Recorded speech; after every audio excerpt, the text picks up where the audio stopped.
The president has made it very clear in his recent interview that the border is not open, effectively that it's closed, except for these unaccompanied minors right now under humanitarian grounds for being welcomed into the U.S. But as we speak, crews from multiple outlets, including those from NBC News, are at the border. They're seeing many migrant families being accepted, young families being accepted into the country right now. So can you square those two when the message was that families and individuals were being sent home but unaccompanied minors were being kept? Why young families are in fact being kept here in the U.S. And detained?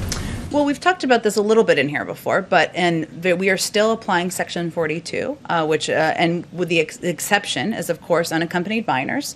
There are limited scenarios, limited circumstances where we are very limited, I should say, where families are coming across, going through proper protocols at the border, being tested, and then having their cases adjudicated. Part of this is that, part of the reasoning is that, of course, we've closed Matamoros, and there has been some less participation in keeping some of these families in Mexico than in the past. In many of these policies we have supported, but the vast majority of people, vast majority who come to the border are turned away. The border is not open. These are very limited scenarios. Sorry, I just swallowed some mask here. It's okay.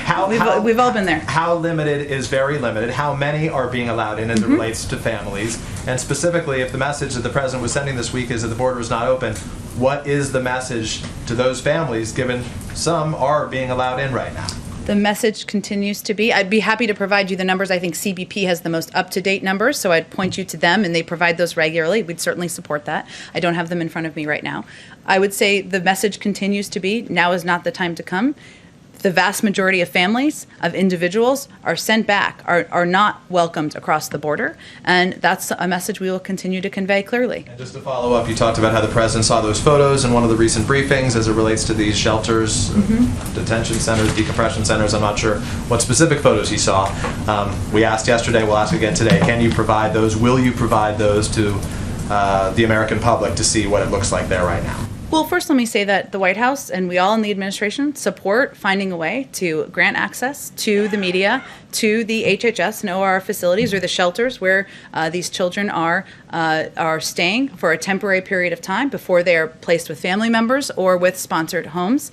The Office of Refugee Resettlement has not been hosting, as you've noted, media tours of unaccompanied children facilities currently due to the COVID-19 pandemic, but we remain committed to transparency and we're considering potential options, and we hope to have an update on that soon. So even if we didn't get a tour, can you provide us the photos that the president was provided?